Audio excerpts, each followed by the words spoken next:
What's up, guys? Happy Tuesday and welcome back to News for You with me, Tracy. Now today we're going to be getting into cohabiting couples getting to property share. We're also going to be talking about a woman who has been unalived because of blasphemy, as well as Besigye boycotting court hearing, as well as Balunywa Behind Bars. All of that and so much more coming up tonight. Stay tuned.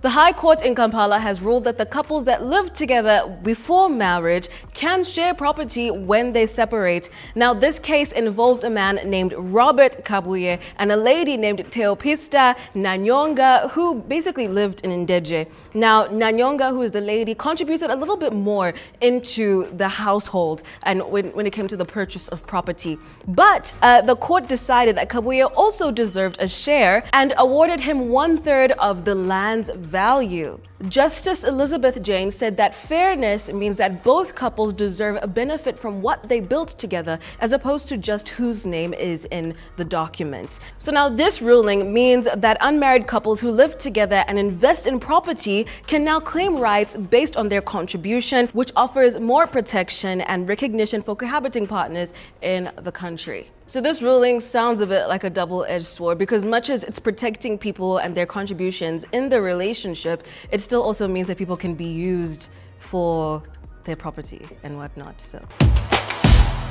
A woman in Niger State in northern Nigeria has been unalived by a mob for allegedly blaspheming Prophet Muhammad. Now, police have identified the lady as a local food vendor and condemned the killing as jungle justice, which is actually quite common in this particular part of Nigeria. Now, reports say a man had jokingly proposed to her, and they say her response was offensive. They don't say exactly what it was, but they say her response was offensive, which led to her being attacked before the security forces arrived. Police have now launched an investigation to find out who exactly was responsible for this unaliving. Rights groups like Amnesty International say that blasphemy is often used as an excuse in northern Nigeria to settle disputes because they operate on Sharia law alongside secular law. Despite Nigeria's constitution protecting free speech and courts insisting on blasphemy being proven legally, mob violence continues to be a recurring problem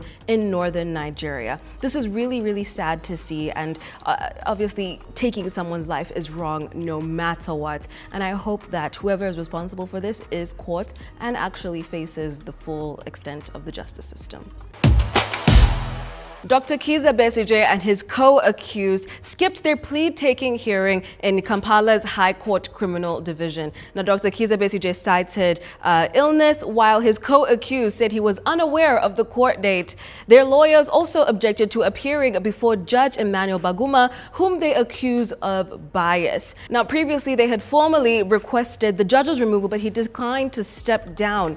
State prosecutors have asked authorities to produce the accused since they remain in custody. The judge adjourned the hearing to October 1st, 2025, noting that any concerns must be raised with the accused present. Obviously, as the story continues to evolve, we will keep you posted.